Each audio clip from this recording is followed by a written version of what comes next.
Hello, fellow thinkers. Welcome back. Let me ask you a question. When you look at the state of the world today, whether it's global politics, your corporate office, or even the dynamics of your own family, do you ever feel a profound sense of frustration with leadership? We seem trapped between two extremes. On one side, we have this strong man figure, the leader who acts like a tyrant, barking orders and expecting everyone to follow like obedient sheep. On the other side, we have the paralyzed bureaucrat, the leader terrified of making a real decision, hiding behind rulebooks, protocols, and the way we've always done things, even when the house is clearly on fire. We feel rudderless. We crave a third option, a leader who is decisive but not tyrannical, flexible but not principled. Someone who actually knows what they are doing. If you feel this way, you are not alone. 2,400 years ago, Plato felt exactly the same. After writing his famous work The Republic, where he dreamed of a perfect, static utopia ruled by philosopher kings, he got older and frankly more realistic. He realized that the world is messy, changing, and chaotic. So he wrote Statesman or Politicus. This isn't a book about dreaming of a perfect world.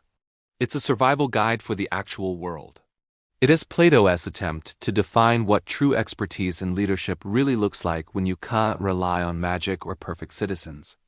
Today, we are going to dive into this dense, brilliant text to uncover why our modern view of leadership is fundamentally flawed, and why Plato believes the ultimate skill of a leader is not power, but weaving.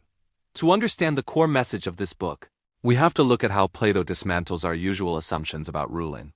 Early in the dialogue, the characters suggest that a statesman is like a shepherd of the human herd. It sounds nice, doesn't it? A shepherd cares for, feeds, and protects the sheep. But Plato rejects this metaphor entirely. Why? Because a shepherd is a different species, superior to the sheep. A god could be a shepherd to humans. But a human politician is just another sheep trying to boss around other sheep. We are rivals. If a human leader acts like a shepherd, they inevitably treat citizens like cattle to be managed or exploited. So if the leader isn't a shepherd above us, what are they? Plato argues that true statesmanship is a highly specialized form of knowledge at Technē, like medicine or engineering. It's the royal science. And the ultimate metaphor he arrives at is the weaver.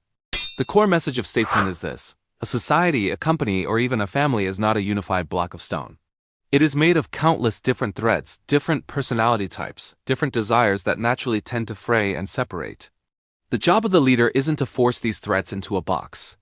It is to skillfully, patiently interlace them into a strong, unified fabric. The true statesman doesn't rely on brute force or rigid rulebooks. They rely on the expert knowledge of timing, knowing exactly when to tighten the threads and when to loosen them to keep the whole thing from falling apart. Now, let's break this down into three crucial insights that change how we view authority and order. The first key insight is Plato's shocking attack on the rule of law. In modern democracies, we are taught that the rule of law is the ultimate good. It protects us from arbitrary power. Plato agrees that laws are necessary, but only as a sad second-best option. In Statesman, he argues that written law is like an arrogant, stubborn, ignorant tyrant. Why? Because laws are universal and rigid, but human life is specific and ever-changing. Plato uses the brilliant metaphor of a personal trainer or a doctor. Imagine a doctor who has to go on a long trip. Before leaving, he writes down a rigid prescription for his patient. Run 5 miles every day, and eat only broccoli. He leaves. But while he is gone, the patient breaks their leg and develops a broccoli allergy. If the patient sticks to the written rule, they will die. Written laws are that rigid note. They cannot see that circumstances have changed. A true statesman, possessing genuine expert knowledge, is like the doctor returning to the bedside. He doesn't look at the rulebook. He looks at the patient. He has the wisdom to know when to break the rule to save the patient. Plato's insight here is profound. Inflexible adherence to protocol isn't leadership, it's intellectual cowardice. True expertise requires the courage to use judgment based on the specific situation. The second insight comes from a strange, cosmic myth Plato tells in the middle of the dialogue. He describes a time long ago, the age of Cronus, when God himself stood at the helm of the universe, steering it. In that golden age, life was easy. Food grew spontaneously. There was no war, no politics, no need for effort. We were like happy children tended by a divine parent. But then the myth goes, God let go of the wheel. The universe, left to its own devices, began to spin in reverse, propelled by its own chaotic physical nature. We are now living in this age of Zeus, a time where entropy and disorder naturally increase.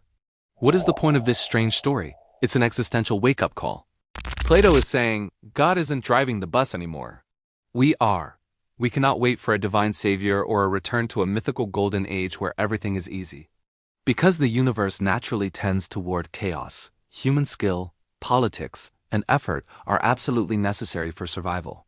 The statesman's art is the only thing keeping us from crashing into total disorder. We are alone at the wheel, and we had better learn how to steer. The third and most practical insight is what I call the royal weaving of character. If the statesman is a weaver, what exactly are they weaving? They are weaving human natures. Plato observes that human beings generally fall into two opposing temperaments. On one side, you have people dominated by courage. They are fast, aggressive, bold, risk-takers. They make great warriors and entrepreneurs. On the other side, you have people dominated by moderation. They are slow, careful, gentle, risk-averse. They make great administrators and peacemakers. Here is the problem. By nature, these two groups hate each other. The courageous think the moderate are lazy cowards. The moderate think the courageous are dangerous maniacs. If a state is ruled only by the courageous, it constantly goes to war and eventually destroys itself. If it is ruled only by the moderate, it becomes too passive and gets conquered by its neighbors. The supreme art of the statesman is to take the rough warp of courage and the soft woof of moderation and bind them together. He does this through shared education, through creating a common culture, and literally by encouraging intermarriage between these types. The insight is that diversity of temperament is dangerous if left alone, but it is the source of ultimate strength if woven together correctly. A healthy society or team needs both fire and ice, woven so tightly they cannot separate. So how do we apply this ancient wisdom to our lives tomorrow morning? First, we must apply the weaving metaphor to self-leadership. You are the statesman of your own soul. Inside you, there is a constant battle between your aggressive drives, your desire to fight, to take risks, to push harder, and your moderate drives, your desire for safety, comfort, and quiet. Most of us let one side win. We either burn out from ceaseless striving or we stagnate in comfort zones. The art of living is weaving these inner forces. Use your aggression to start a difficult project, and use your moderation to review it carefully and finish it without killing yourself. Be a fabric, not just a single thread. Second, rethink how you manage teams or even your family dynamic. We have a natural tendency to hire or associate with people who are just like us. It feels easier. If you are bold, you hire bold people. Plato says this is a recipe for disaster. True management is recognizing the opposing temperaments in your group and actively weaving them. Don't let the aggressive sales team bully the cautious accounting team. Don't silence the risk-takers with rules made by the risk-averse. Your job as a leader isn't to do the work. It is to synthesize these opposing energies so they cover each other as blind spots instead of attacking each other. The dialogue ends on a somewhat melancholic note. Plato admits that the true statesman, the expert weaver, is incredibly rare, perhaps even impossible to find in real life. We are usually stuck with imitators, faction leaders, or charlatans. But he leaves us with the blueprint. He teaches us to stop looking for a shepherd to save us. He teaches us that relying on rigid rules is a sign of ignorance, not wisdom. And most importantly, he shows us that the strongest things in life are not sculpted from a single block, but woven from contrasting threads.